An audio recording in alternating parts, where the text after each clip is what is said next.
and welcome to the 5th episode of our podcast, A Couple to Go. 5 episodes already. 5 episodes is nothing. Have you heard how many episodes other podcasts have? No, I don't listen to podcasts. You're the podcast person in this relationship. It's true. I'm the podcast fanatic. Alright, for this podcast, initially we planned a kind of like interview type podcast with two of our friends who are people of color, and we wanted to talk about racism with them. It's pretty hot right now, isn't it? Yeah, well, it's one of the topics that are, not one, but it's the most discussed topic right now. Yeah, let's just say that COVID just took a second place very, very fast in the conversations. True. Well, and we didn't want to be the two white people in the podcast talking about racism because we have to admit that we just simply don't have enough experiences with this topic. Like all the other things we talked about before in the podcast, we either had a personal experience or we were already in that topic for years or for like a long time, researching for a really long time. So we already had way better knowledge than on this topic here. Yeah, I mean, it's not like I hear the word racism for the first time, but for this podcast, we really had to do a lot of research and learn new things and confront ourselves also with the fact that we just don't know that much as we thought. And it's okay to not understand everything. Like, we learn about it every day, and I think that being able to say that you don't know everything about it and that you don't understand everything about it and that you want to learn and be more knowledgeable about the situation is a great thing in itself. Like you said, like we don't live these problematic and this systemic racism every day, personally, you and me, and I don't even think that it would be possible for us to understand the whole nature of the topic. Then that's why we wanted to have our friends on, because having a different perspective that we'll never be able to achieve is so important and interesting to us. Exactly, and our friends are not only people of color, but they are also actively in that topic, like they are doing some activism things and stuff, so they were really the right choice for this interview. But unfortunately, one of them got really sick, and we just can't force somebody to make a podcast with us when they don't feel well. We don't want to do that. And we also don't want to wait another week. We already waited for a week for them to be available. They got a very busy schedule right now. Exactly. And we don't want to wait another week. So yeah, here we are with this episode where we're gonna talk about racism, yes, but we're gonna tackle it not that much from a perspective of like experiences and stuff. Like, yes, we're gonna mention that too, but I would really like to touch in this episode of the history of racism and things in the whole huge history of racism that many people might not even know and that I didn't know before, and I was super surprised when I learned these things in my recent 2 weeks of full research on racism. Yeah, so basically today we're going to go with more factual information and history, and then we're going to try to be in touch with our friends and try to make the next episode more about experiences and personal kind of touch on the subjects. You also send me some of your experiences on Instagram. We'll see how much time we have in this episode. We might touch on them in this episode. If we don't have enough time now to talk about them, we're gonna definitely cover them in the next episode. Thank you again for all of those messages that I received. I already thanked on Instagram, but I feel like I need to say it here as well. They were really interesting, and some of them I don't know, I really lost my words reading some of those messages. Can't wait to hear them. Yeah. Or not, if it's too negative. No, you need to hear them, but all right. They are quite shocking. As you might have noticed when you clicked on this episode, it's titled Human ZOOS. And that's not just a clickbait title, but it's an actual thing that I did some research on and that I would like to share the information that I learned. Sounds pretty spooky to me. Yeah, it is pretty scary, but it's real history. That's the scariest part about it. It's not straight out of a horror movie or something? No. They are actually movies, though. There is a really bad movie called The Human Zoo, because when I was researching, it popped up on Google. Yeah. It has, like, super bad reviews. All right, away from movies, or actually not really away from movies, because the whole history of human zoos starts with things that you might already know, like freak shows and showmen. And so, yeah, that sounds like The Greatest Showman, the movie. Yeah, that's exactly where I was going to. So, if you have seen the movie The Greatest Showman, you might know somebody called P.T. Barnum. And yeah, I have kind of like mixed opinions about the movie because on one hand, yeah, it's like visually beautiful and stuff, but it also depicts him as this great, amazing character, but he really wasn't that amazing. He was quite of a controversial figure. He's the main character, right, in the movie? Yeah, he's the main character in the movie. That's the dude that's played by Hugh Jackman. Mm-hmm. So, P.T. Barnum in real life, yes, he was a showman, and he would do all these kinds of like circus shows, but with humans, like this displaying humans in, how can I say this, unusually looking humans. And one of the people he showcased was also an African, and he even put that person in a costume that was supposed to make him look more like an ape person, and he was showcasing him as the missing link between humans and apes, because at that time, Darwin's theory of evolution was really popular and acknowledged by the scientific community, and people like Barnum were misusing this theory for their profit. Oh, that would work very well nowadays, yeah? No critics at all. Well, yeah, back then it was a sensation, and this sensationalism moved later into actual scientific research, which is even crazier. So, from showcasing humans as like freaks, like African people as this freak people, then it moved into actual human zoos, where they were showcased as different lower ethnicities, like animals. I'm sure ethnicities is the word that they used at the time. Yeah. In the late 19th century, as I said, Darwin's theories were a big hit, and scientists were so-called fans of Darwin. No, they weren't fans, but you would call them Darwinists. They were followers of Darwin, and they were continuing in his research. Unfortunately, though, in this time, racism was quantified through these researches. And scientists like Ernest Haeckel from Germany or William John McGee from America, they studied things like human skulls, culture, behavior, and other body differences to determine differences in human species. And according to them, well, black people were the lowest human species, according to them. So they had a hierarchy for human species. Yeah, they had a hierarchy for human species. Very graceful. And according to their research, quote unquote, the lowest species of men, so black people, were closer to apes than to the highest species of human, which were white people. Very good use of funding money. Yeah, and this amazing person, William John McGee, was also a very famous figure at the World's Fair in 1904, where he made an exhibition, the Anthropology Days. In his exhibitions, he exhibited different cultures, ranking them from the highest to the lowest in these human zoos. And he even made, you know how in nowadays zoos, you have the habitats for the animals? Yeah. So he put them in cages with habitats according to their cultures. He recreated their native habitat. Yeah, and for that he kidnapped people from different places, like native people from Africa, native people from Asia, from I'm not sure if Australia though. Well, anyway, native people, also Native Americans. He kidnapped those people, put them in literal like zoo cages yeah, and showcased them, and about 4 million people visited this World Fair visited this exhibition, looking at other people like animals. You know what should have happened? Someone should have kidnapped him and put him in a pile of shit, because shit is his natural habitat.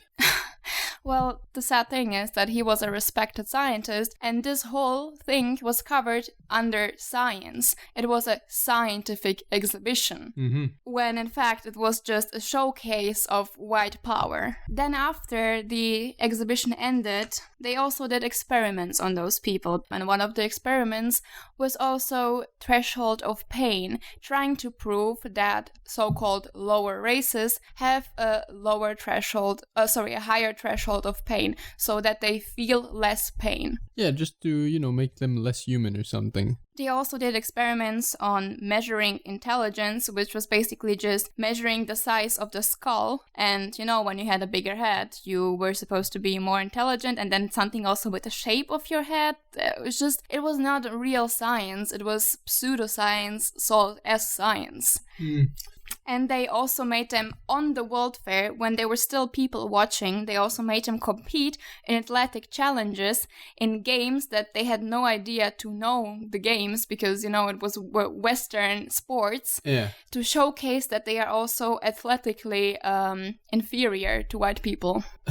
A lot of people died during this showcasing because they didn't take really good care of them. Yeah. And the dead people were, of course, not given back to the family, so they can be buried or however, I have a feeling they didn't keep record of where the family was anyway, so...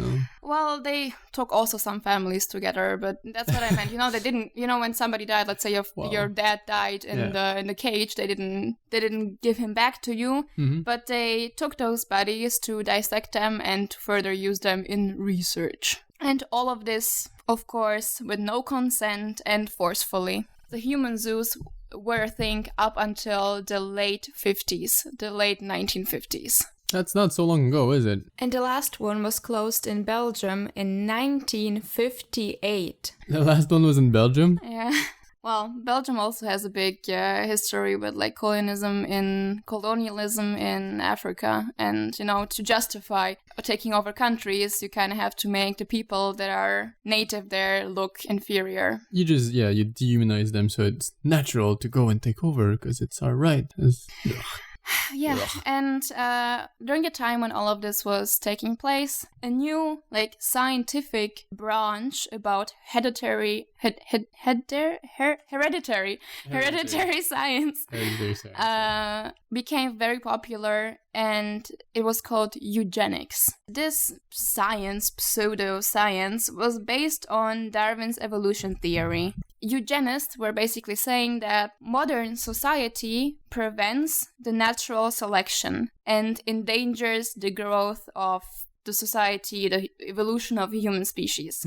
Because suddenly in the modern world, we were able to take care of the sick people, we were able to prolong lives with medicine, and eugenists said that with this we kind of keep the bad people in, and they mix with the good people, and that makes the whole race worse. Yeah, basically the principles that Darwin brought forward were altered by the fact that our society was evolved enough that people that would normally die in the natural circumstances are now taken care of or are able to thrive even in our current society. There are still people nowadays arguing about this. Well, eugenics is not a bad...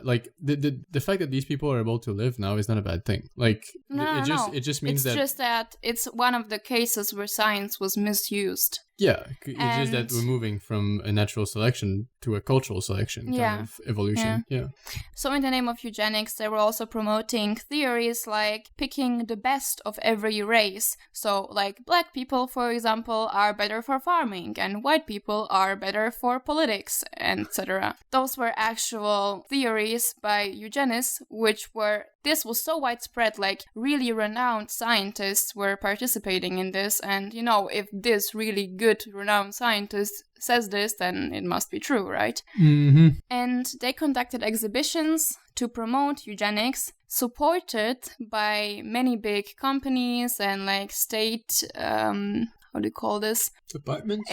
Departments, yeah. Sure. For example, the Red Cross supported this. Oh, wow. And it shows that values are not fixed through times, especially not for organization. And I guess it's a good show that they probably don't believe in this anymore.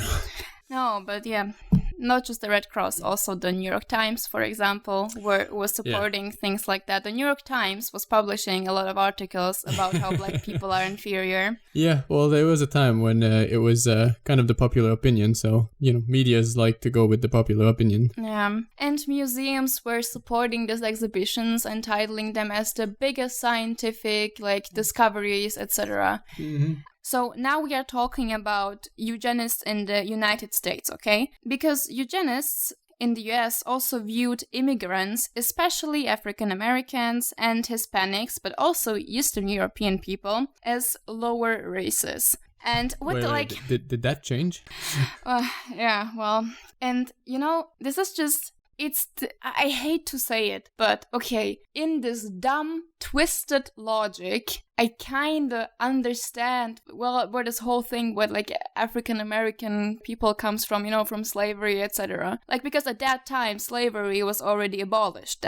This is the time after slavery. Post-slavery, yeah, because abolition of slavery definitely solved every problems. So, yes, I understand this originating from, like, slaveries and also the showcase of these African tribes, etc. Mm-hmm. But the whole Eastern European thing just shows how all of this is not science, how all of this is just politics used in, like, or covered as science. What do you mean Eastern European? Well, because the States were not the biggest friends with Eastern European countries, and if you label an Eastern European person as a lower race, then, that's just politics. Yeah. And I mean, the same with African American people, same with Hispanics, like, same with all the races. I mean, it's just, like, probably the clearest example. Yeah, anyone that's from the outside is, like, inferior, basically. That's what you're saying. Yeah, well, Western European countries were seen as the superior countries. So basically, all the colonial countries are the superior ones, the ones that expand into the world, etc. And then Eastern Europe is that, like, bad place.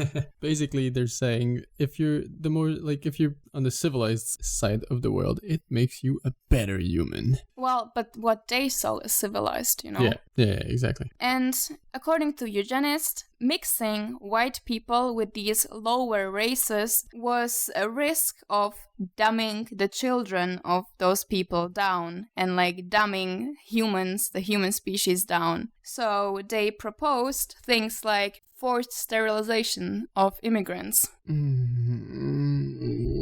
This is painful to listen to. Yeah, and they not only proposed it, but hundreds of thousands of people were actually sterilized. Really? I didn't know that. Where? In the States? All the immigrants that were seen as lower and all the African Americans that were also seen as lower were forcefully sterilized. But we're gonna get to the African American sterilizations because that was even more fucked up. Yeah, that's so sad. I'm not surprised though. Like, with the amount of shit that was going on after slavery, like, you can just keep piling on. I'm not surprised anymore. Yeah, and now guess who was the biggest opposition for eugenics, the eugenics movement? Obviously Canada.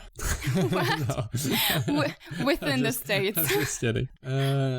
Women. No. No. Well, also women, but the biggest opposition, or the basis of the opposition, were Christians. Really? It was another battle of church against science, but in this case, science was not real science.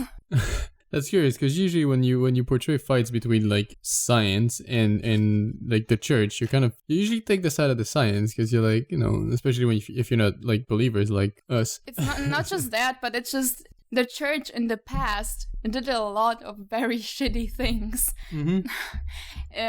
to prevent scientific, like, development. So if you hear that this, like, battle between church and science, you don't think that they actually might have also fought sometimes for the right things. Yeah, but I'm guessing they didn't like too much that people were trying to understand God's creation and, like, how it, like, play with God, basically. Well, what ticked them off was the sterilization, because sterilizing people is preventing God's creation to be able to come to life. Once they started to speak about sterilization and actually do it, that's when most Christians started to be like, oh, wait.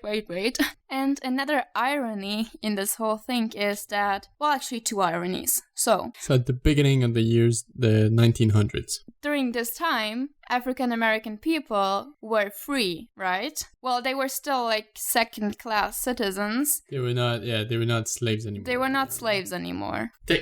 Technically. And at the same time, when you had black people, like, kind of normal citizens as citizens, yeah. At the same time, you had African people in cages in zoos. Yeah, that makes a lot of sense. Imagine how those people must have felt when they saw people that looked exactly like them caged up, literally caged up, next to an animal. They often would display Africans next to an orangutan or next to different apes to show their similarities. Well, to be honest, they didn't even have to look at the zoos to see that. For a big part of the 20th century, the media would portray African Americans as animals, and we'll come to that later. But in the media, they were basically portrayed as animals and instinctive creatures. So I'm not actually very surprised. Yeah. So when we were talking about the church trying to rise up against eugenics, so one of the first people that was actually trying to rise up already against the human zoos was a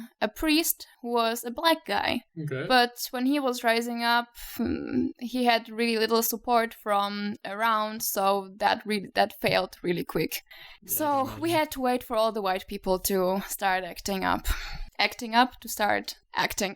Yeah, they start taking action. One last really huge irony, Hitler was also against human zoos. Very ironically, because we know what horrible things he did after he, had power. Yeah, they would rather just kill them than put them in zoos. Well, despite all the effort, the eugenics movement continued to flourish in the years leading to World War II. And as I already said, hundreds of thousands of immigrants were sterilized, also African American people. And in Nazi Germany, eugenics became very popular as well during this time. And around 300,000 people that were considered non-Aryan were also sterilized, and the Germans upgraded this whole thing, the Nazi Germans, and after sterilizing them, they gassed them. That sounds like a waste of resources. Well, it wasn't really a complete waste. Oh god, this sounds so bad. I can't joke around about this, Jesus. It wasn't really a waste because this is how they perfectionized the methods of gas chambers that were later used on exterminating Jews. We don't really learn much about the misuse of science and history in schools. Well, besides nuclear bombs.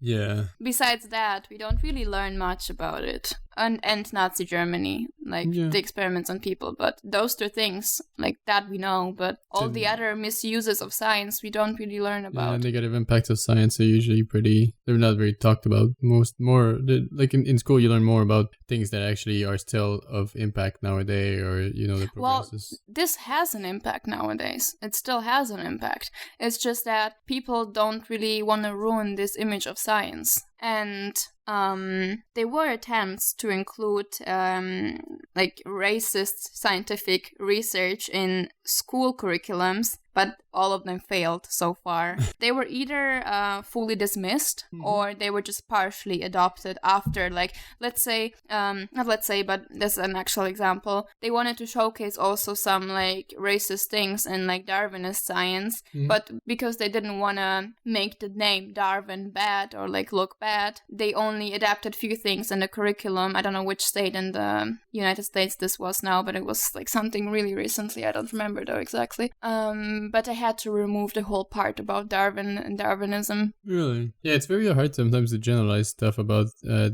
US because a lot of their states have different regulation and different laws. Maybe you're going to touch on it later, but especially when it comes to laws regarding citizens and in this example, African Americans, different states had different laws that they were actually putting in motion, and depending on where you were, it could be impossible for you to own a house or stuff like that just because of the color of your skin, which is... But yeah, it just shows that... Yeah, we're gonna touch on it. Michael has a huge monologue prepared on this. Not huge. Okay, a full, long, pretty, beautiful monologue. It's shorter than yours.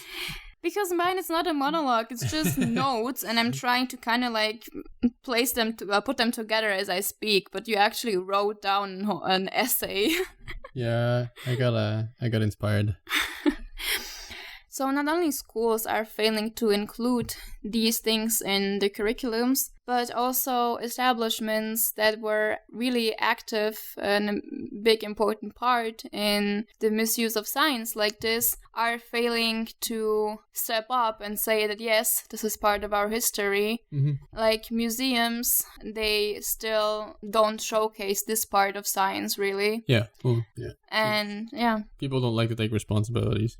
And for example, the Bronx Zoo, where there was an exhibition of an African person in the monkey house. Well, they closed the monkey house, but they never really said why, or people just don't know. People just know that you can't go there because it's probably under reconstruction or something, but for years and years, they never really... If you go to the Bronx Zoo, you don't have any evidence or anything that's showing the history of human display in the zoo. Yeah, I would assume that it's pretty bad publicity nowadays to showcase that. Yeah, it is. But, you need to take responsibility for these things and admit that, yes, these things happened. And there's a really good quote. A lot of things that I just mentioned, I did some research in different, articles, etc. But especially the eugenics part, I drew a lot of information from a documentary. It's called Human ZOOS. You can find that documentary in its full length on YouTube. And there is a quote that was said in the documentary at the very end, and I would like to read it because it's something that really sums up my feelings about this. Some things should never be forgotten, because things that are forgotten have a way of coming back. Yeah, well, hiding horrors of the past is not a good way to go about things. I mean, it's important to move forward from certain situations, but forgetting or just straight up not keeping these... Yeah, just not mentioning anything. Yeah, exactly. It just helps the current problem that we have nowadays about racism and systemic racism. It hides the true horror that happened in the past. And the thing is that these things... Yes, they did happen in the past, but they are happening also nowadays. For example, James Watson, the winner of the Nobel Prize for co-discovering the structure of DNA, also stated that he thinks that African Americans are genetically inferior to Western whites. And the difference is that nowadays, most people in the scientific community condemn this racism, right? So when this came out, there was a big outcry and outrage, and people from the scientific community expressed that, oh God, no, we don't agree with this. Yeah. But also not all of them. And you don't know what kind of racism can hide. Well, it shows that because you accomplish, yeah, it shows that because you accomplish doesn't mean your values or your beliefs are necessarily better than anyone else, right? And that's why we need to talk about this, because so much racism goes undiscovered, so much racism is hidden or really minor, and or you see just it bubbling to the surface as minor things, but it is deep down pure racism. Oh yeah, and you see it now, especially in the last few days or week, and all that bubbling up is leading to this giant explosion. And let's be fair, racism shouldn't be an issue anymore nowadays. I think we're moving past so many social and negativity and repression and unfairness that why is this even a thing? Still, it's just nowadays it's come on, we're at the end of the day, we're all human. Can we just love and be fair and be equal to each other? What's the pooping problem? But look, think about it. Until 1958, there was still a human zoo open. Until 1958. That's not that far in the past. Yeah, unfortunately, I think part of the problem is that racism is good for economy. Yeah, and before you start your explanation on why that is so, I just want to mention one last thing that kind of ties into all the things I said before about the eugenics and the human zoos. Racism in the US medical system. So we talked about experiments being done on African people that were at the exhibition, or just generally other ethnicities that were at the exhibitions. These experiments were also conducted on slaves back in the days. And that widespread belief that African American people don't feel pain as intensely, and also a belief that they don't have such big anxiety and are biologically more submissive, for example, all these things were misused in science by doctors that were practicing surgeries. They were practicing them on slaves. And even though in 1846 anesthetics were invented, like similar to those we know today, still also during that time, medical or like doctors that were practicing surgeries were doing that without anesthetics on black people because they thought they don't feel the pain anyway.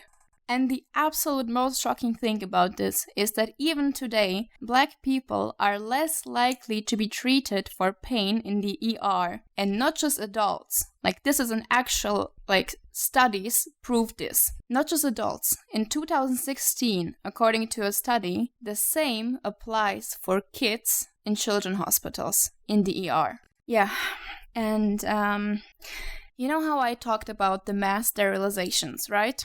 Well, yeah, they were happening in the 1920s up until the 1940s. And I told you, right, that I want to touch on this later again. Well, now we're gonna get to the African American people. Because, as I said, it was even more messed up with them. Because many of the sterilizations were done, yes, without their consent. But let's say somebody would have cancer and you get your tumor removed. Yeah. They would sterilize you during that operation.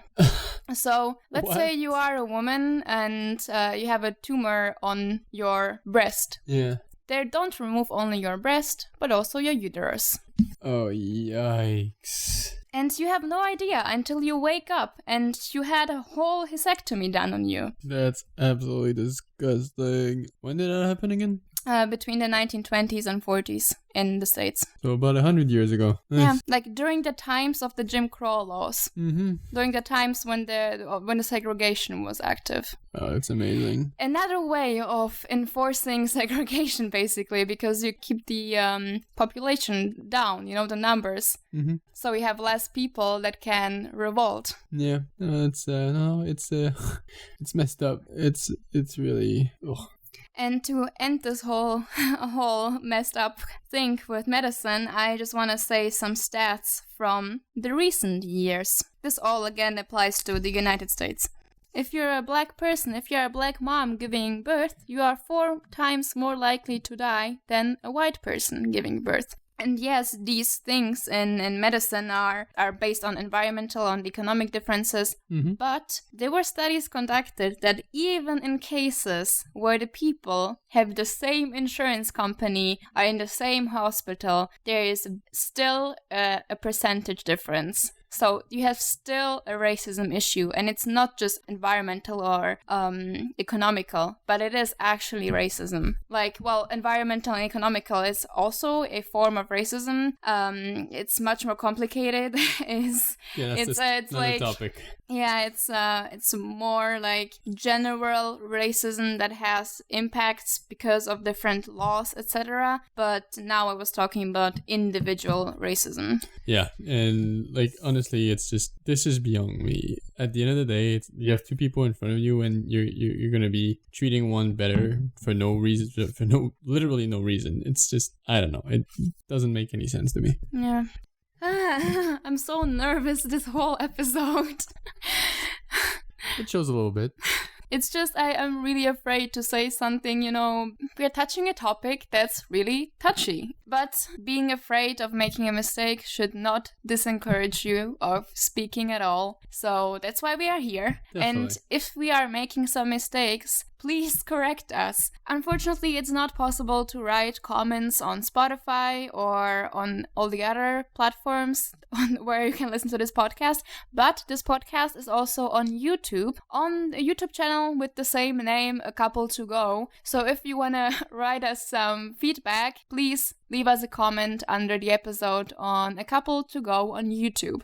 And last episode, I said that I'm gonna finally say all the platforms where this podcast is available. Oh boy. And I keep my promises. So, this podcast is available on Spotify, on Apple Podcasts, on Anchor, on Breaker, Castbox, Google Podcasts, Overcast, Pocket Casts, Radio Public. That's all. Sure. It's wherever you watch it, you listen, your podcast from, pretty sure we're there. I don't know if there's more platforms, but I try to put it everywhere. Thank you, baby. I'm very grateful for all your work. Okay, so I talked a lot so far about my topic, and we kind of like touched here and there on yours, but yeah, now you have the word. You can read us your beautiful text, and hopefully it's gonna flow better than me trying to explain my topic, because I just wasn't prepared properly for this. Damn it. Because usually I make notes, and they are perfect for conversation, but I just noticed this time that they're not perfect for like a monologue type conversation. So 2 days ago, we watched the documentary 13th, which is about the 13th Amendment in the US that basically abolished slavery. And it kind of sparked, I guess it just inspired me. I did some more research and I wrote, I was just writing down ideas and I ended up just writing a text about it. So I thought it would be a good idea to try a little format, more of an editorial read of the information that I gathered.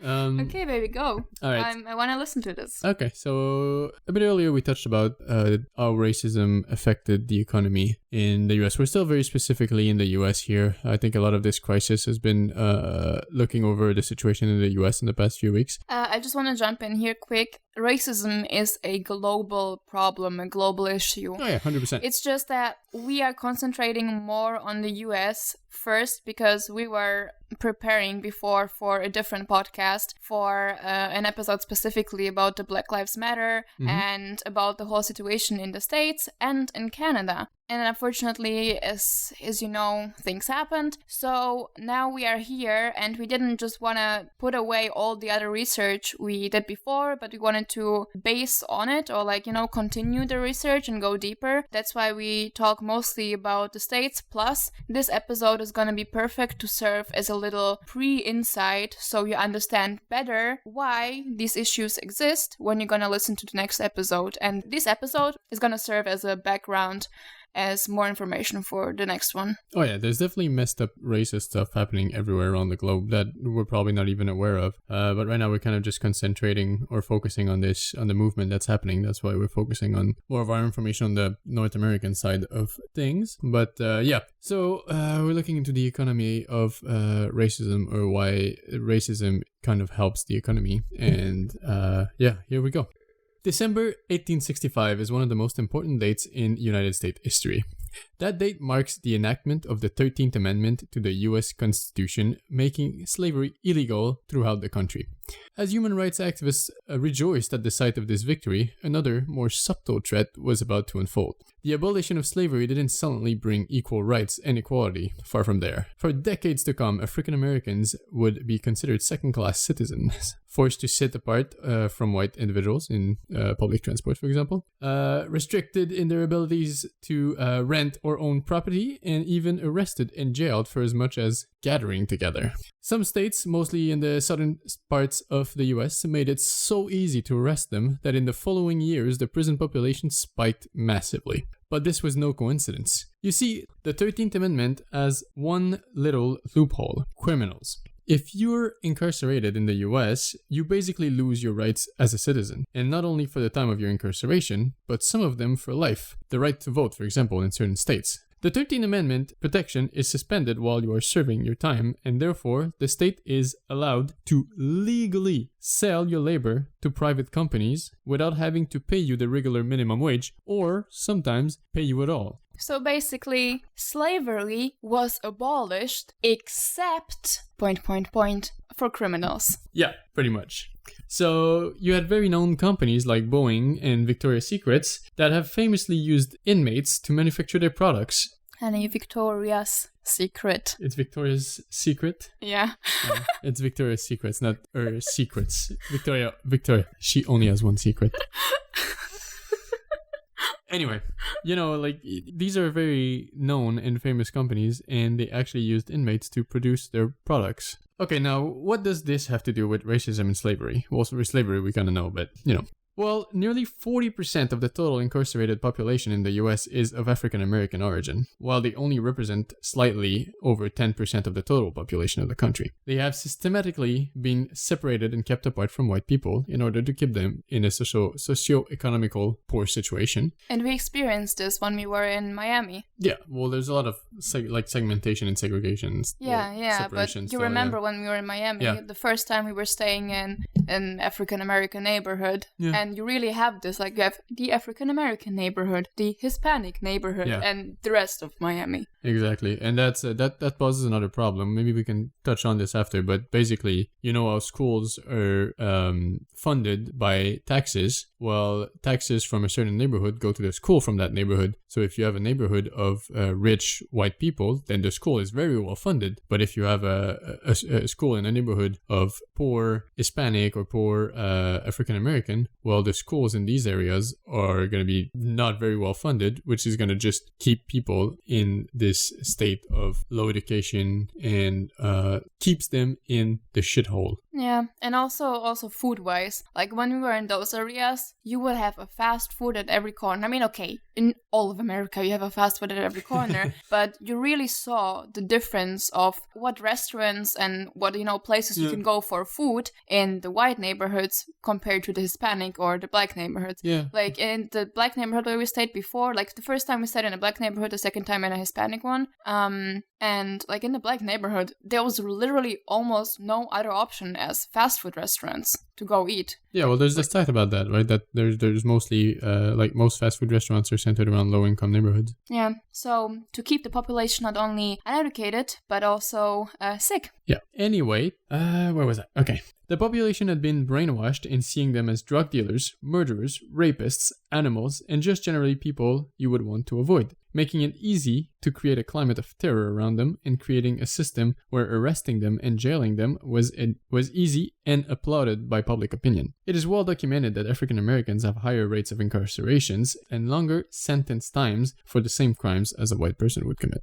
I just want to say fast that incarceration means putting somebody in prison. It's just a word that I didn't know before, and I'm not sure if many Slovak people that are listening to this know. Thank you. The United States have historically used fear as a means to justify their war on crime, which led to increased prison populations and therefore more inmates to make money for the system. I went over it really fast, but if you want more information about it, John Oliver has a really good series of episodes on the US prison system. I just wanted to say that.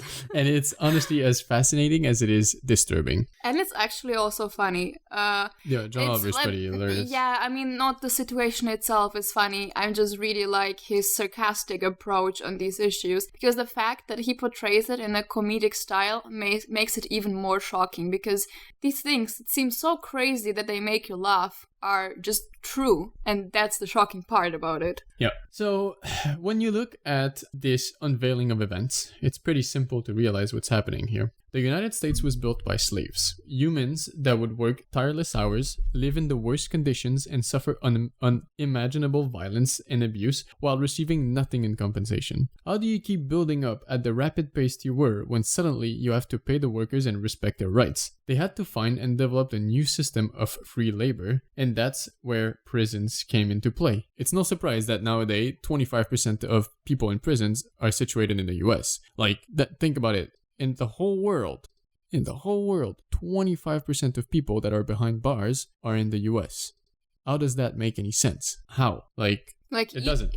Even if you take into consideration that the United States have quite a big population of people, it still does not even out. So, yes, slavery was abolished, but at the same time, African Americans were targeted and jailed to essentially become slave again. In all of this, the statistic that probably hits me the most is that there is now more people in jail forced into slavery labor than there were slaves at the end of the Civil War. All of this shows that because you don't see it, it doesn't mean it doesn't happen. And I've only glanced at the subject here, and there's so much more to it. Topics like incarcerated women's hygiene product problems, like police brutality brutality, systemic racism, like convicts trying to go back into society after their sentences with nothing at all and just left to live in the street. And like these are all problems that are plaguing not only the US, but a lot of other countries around the globe. And it's time that these horrific situations are unveiled to the public knowledge. Bravo.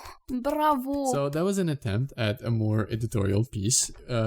We interrupted the flow a little bit. I'm sorry. But yeah. But I felt like those things needed to be said. If you liked it, please tell us. I wouldn't mind writing more pieces, maybe longer next time. Yeah. So that was a bit of an idea on the economics of racism, where if you have a population that is directly targeted and put in jail for lesser crimes or for more for longer sentences, and then on these people you basically make money because everything in jail is expensive for people. Like if you want a phone call to your family outside of jail, and that's one of the topics that John Oliver covers in his series. If you want to make a phone call from prison to your family outside, to your kid, you want to talk to your mother or whatever, it costs a ridiculous amount of money. And it's so much money that the cell inmates, they can't pay it. Like the prisoners, they can't pay it. So the families of the prisoners have to pay it. Yeah. And that makes the families of the prisoners suffer, and it makes them even poorer. Yeah, like we're not saying that, like, obviously we're not taking the defense side of like criminals here. Yes, of course, things like murder or theft or whatever, like crime is not a good thing, yes. But also, criminals are still people, and criminals also have families, and you can't just treat them like literal garbage, like absolutely nothing. And so many of the people that are in prison didn't even commit a crime. They are just there waiting for their trial. Like around 30-something% of people in prison haven't even been convicted yet. Yeah, the bail system in the US is it's another fun topic. But yeah, basically the system thrives on having people behind bars, and for the longest time and even nowadays it's making sure the incarceration rate has been going down in the past like years, but the system has been using free labors from prisoners for over 100 years now, and that's basically how they turned slavery into another form of free labor. So at the end of the day, yes, technically slavery has been abolished, but it was just turned into a different system of free labor. And it's not like we condemn prisoners working. I mean, that's a really good thing. You know, it also helps with psyche, helps with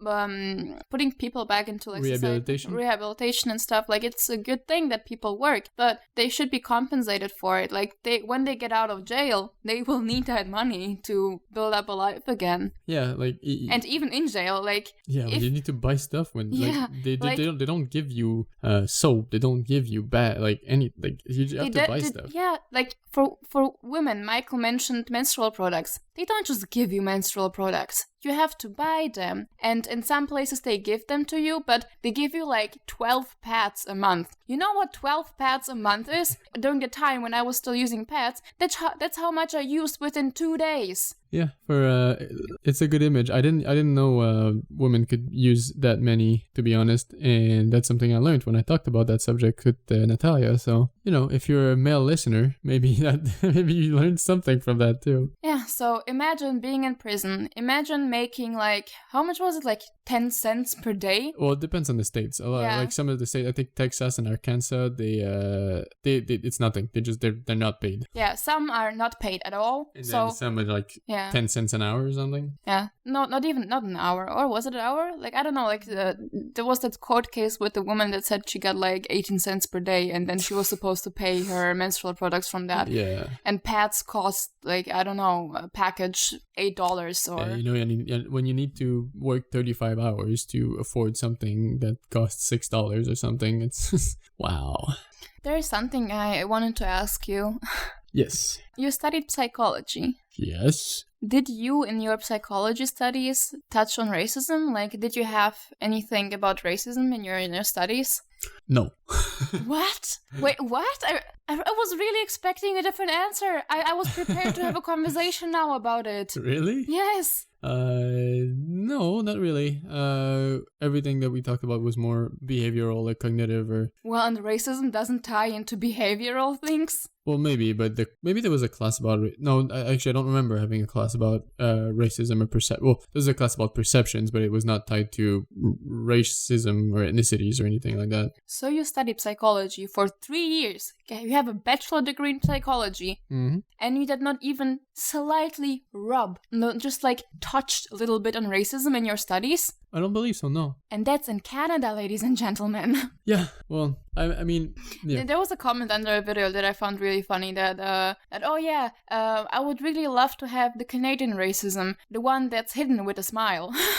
Yeah. Well, I also studied sociology for a little while, and obviously in sociology you would touch a lot more to social topics like racism, poverty, and stuff like that. So in sociology, you might talk about or touch on racism more. But I'm super surprised that in psychology you don't have this. Like, racism has such a big psychological impact on people. I mean, okay, no. In one of my class, I remember seeing unconscious biases. And in that class, we talked about unconscious biases based on ethnicities. Mm-hmm. But that's the only thing I can remember, like anything racism related in my studies. Yeah, now when you're talking about biases, I don't think we have enough time to touch on the stories, as I said before, the Instagram stories that my followers sent me. But I want to touch at least on one. Okay, go ahead. Because that one fits into the bias thing. Mm-hmm. I got a message that talked about a teacher that was teaching them racist biases and talking about... I can see this is going wrong already.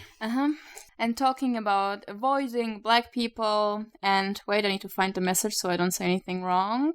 The teacher was bitching about a security guy that let in a black person in a store because she was afraid that he might attack somebody or rape somebody or steal something or even throw a bomb. How dumb do you have to be? Like, seriously, what the hell? And this is what the teacher said to the kids in the class. Where is that? In Slovakia.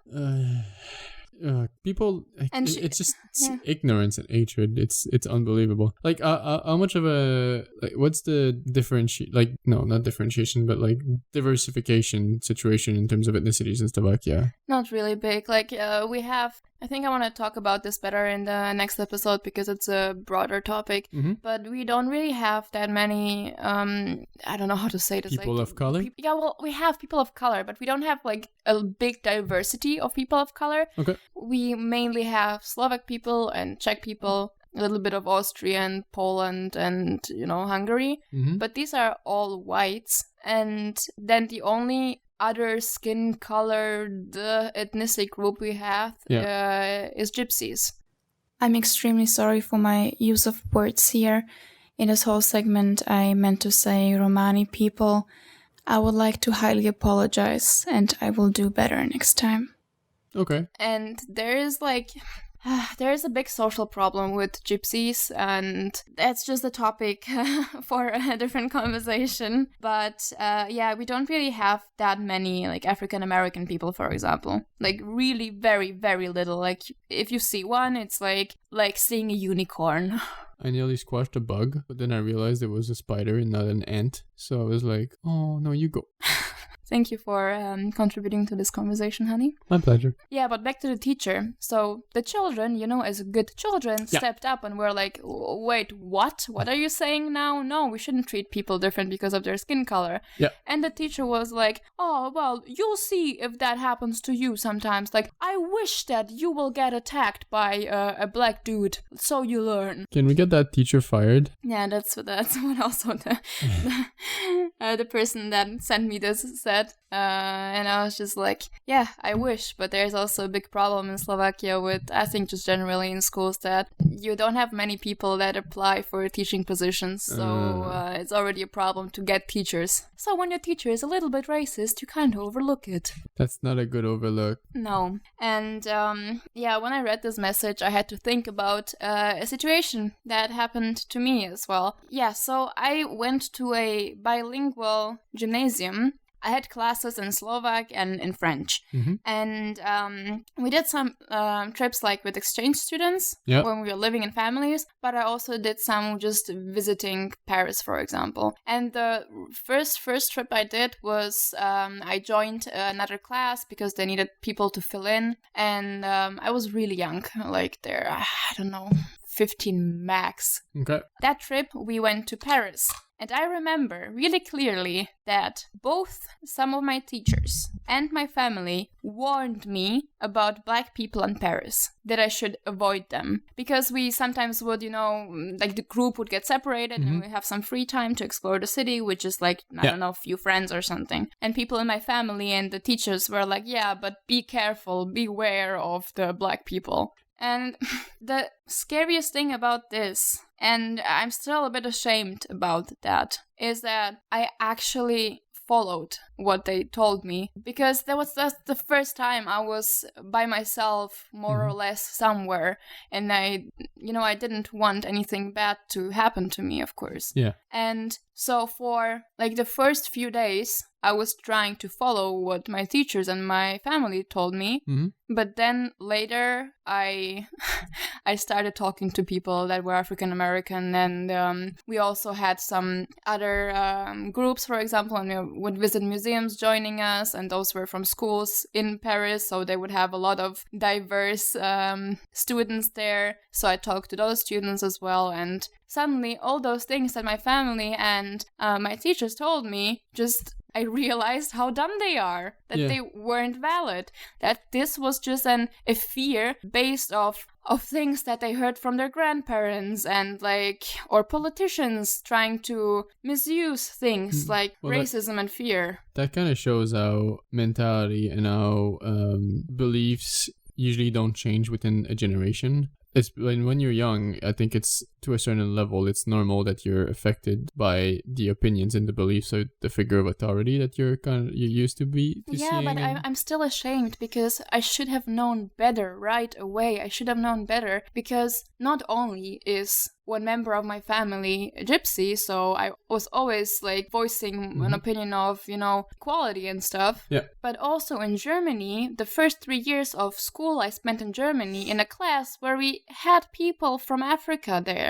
And I, as a small kid, I had friends that were Black, but then suddenly, I think I just I don't know what it was, if I wanted to fit in so much into Slovakia, or if I just really, I don't know, truly was afraid also of a mix of I was alone and didn't want anything bad to happen to me, or I don't know. I really don't know what it was, but I really actually was a little bit scared and tried to avoid the people for the first few days. Well, usually you tend to trust people that are figures of authority, so I'm guessing that's what happened, and it's absolutely fantastic that on your own you started going away from those beliefs that were imprinted on you by other people and realized that there was not actually a threat. I'm not saying there's no dangerous neighborhood in Paris, but there's dangerous neighborhoods in every city, in every major city. But when you're walking downtown in Paris, there's absolutely no reason to walk away from, especially people. You can avoid neighborhoods, but avoiding people especially, that's,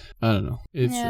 I think you're right. I was just trusting so much of authority figures of it was my family that told me that. And it was not just my racist grandma or, the racist grandma, racist grandfather that everybody has. But it was people that were not completely boomers that were telling me this, and I don't know. Yeah, I should have known better. But also, when you grow up in a country, even though I lived in Germany in a more diverse place, I guess then when you spend so much time in a country that is not as diverse and you only hear all those horrible things happening, media coverage on this is horrible. Media is portraying still Black people dangerous and all Muslims are terrorists and etc. And then of course, you even if you know it's bullshit, like, or that the majority of the people are not like that, you still can't help but you have that little fear. Yeah. It's just, we need to talk about this. We need to openly talk about this. I have a feeling that what happened in your case is more that you had this warning or this imprint of belief, and then it just took you time to kind of figure out what your own beliefs were regarding this situation. And I think that you just realized that at some point that the danger was not actually there. It's a bit of a process that we go through whenever people tell us something and we realize that it's not actually like present. For in your case, danger is usually a really good thing that we want to avoid, right? We don't want to be put in dangerous situations. So when someone tells you avoid this because it's dangerous, your instinct is to do that. It's just natural. But then you slowly realize that there's no actual danger there and that it's a false belief, and then you adapt and you change your beliefs. And that's a normal course of event. People with systemic imprinted racial bias, that's what's beyond me, because there's no justification behind the hatred except being stuck on beliefs that are not actually valid, Yeah.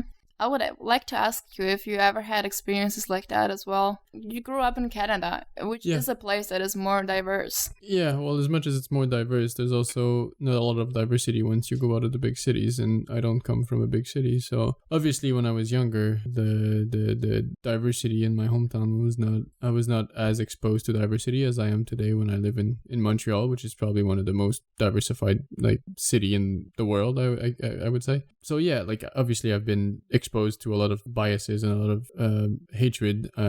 If I like when I was young, there was barely any people of color in Sherbrooke. Obviously. Really? Yeah. Well, I know that Sherbrooke is like a smaller town, but I still thought that there would be more people. Like that. As I grew up, I realized that there was more than that. But like it's a university city, so obviously, like as we started having students from like other places, or people were coming in from the outside. So yes, we started seeing more diversity. But like I was exposed to people being racists and people being biased, but most of the people that I felt were really, really, racist and inappropriate were people that I would personally attribute with like low education, or people that just had no reason behind their hatred except what they saw on TV. Like my circle of friends and the people I was in class with and everything, everyone was very, they were not racist at all. Obviously in my schools there was racism. When I was in high school between 3rd and 5th grade, we had a lot of Arabs immigrants at my school, and there was a big rivalry between natives and Arabs for some reason. I don't know. What? They were looking for a reason to fight. I was in a, depends where you are, maybe you'd understand that, but it was not a private school. I was in a public school, and it was probably one that was considered to be one of the lowest quality high school or whatever. Lowest? Yeah, I didn't go to a school that was considered very like high level or quality or whatever. But you told me that you were in the special program. Yeah, but because your school is not in a rich economy, a rich neighborhood, doesn't mean you don't have like also a good program in that school. Yeah, surprisingly, I had really good teachers though. I had, like most of my teachers had like PhDs for some reason. I don't know. It's good that they went there. I don't know why they went to teach at your school, but I'm glad they did. I'm glad they did too. I had amazing teachers. I also had like our French teacher, Monsieur Malish. Mm-hmm. My sister loves him. I love him too. Okay. He also had like really good high education. Yeah. And he came to teach in our poopy school. Well, I mean, okay, like my school is considered one of like the best schools in Slovakia, like high schools, but people that go to the school know the truth. Yeah. Well, yeah. So I'm certainly grateful for the teachers. I had like my economy and law teacher at doctorates in both fields. So yeah, there was a big rivalry between like immigrants and natives, but not natives, because Québécois, let's just say that, in my school. But usually, like once I grew out of high school, everything was very respectable. Like people were respectable and understanding, and there was not a lot of I couldn't perceive a lot of racism. But then again, I'm not the target of it, so I don't know exactly. Like, it's hard to say. But then I moved to Montreal, and then obviously Montreal is very, very diversified culturally speaking. Yeah, it's kind of like I said that we had really diverse class in Germany, and I usually, when I compare between Slovakia and Germany, I usually say that Germany is more tolerant and etc. Like in things like not race, ethnicity, but then when I started to travel as a model and I met German models that were people of color, they told me a really different experience. So yeah, I guess Germany is still better on it as Slovakia because you just have more diversity. But again, I don't know if it's like now with Black Lives Matter, there has been a big debate about racism also in Germany. Like one of the biggest protests that were happening were also the protests in Germany. God, there were so many people at the Black Lives Matter protest in Munich, for example. That's amazing. That's amazing, yeah, that's amazing. But it also shows that there is a racism problem also in Germany, and I just didn't see it as clearly as I saw it in Slovakia, for example. Yeah, well, unfortunately, I think there's racism problem a bit everywhere. People are just biased towards things that look and feel like themselves, which unfortunately creates racism biases. Sorry. But yeah, that's a bit of my reality regarding Canada. So I think when you're in a big city, most of the time you're going to be fine. There's definitely still racism, and our friends that are going to be hopefully joining us next podcast I'm pretty sure they grew up in Montreal. I'm not actually sure. We're going to be able to discuss that with them in the next podcast. They're going to be able to talk to us about their personal experience when it comes to racism in Canada. Yeah, thank you for listening to this episode. I think we reached the end. We touched on a subject that was outside of our typical like research circle, which is a great thing. I like I said, it doesn't matter if you know or not about a subject. Like, learn about it. Just get knowledgeable about it, and if you can talk about it, it's okay to be wrong. And if you're wrong, you just correct yourself and become better. It's okay to admit that you were wrong and then to move on. And especially with things that, like racism, if you're white and that don't target you directly, it's really important to listen to people that are the targets of racism and to really listen to them, what they're saying, and to not be like, oh yeah, but I have problems too. Yep. So even though you might never understand them, it's still a good step to hear them and be conscious about what's happening out there. That's a really nice ending.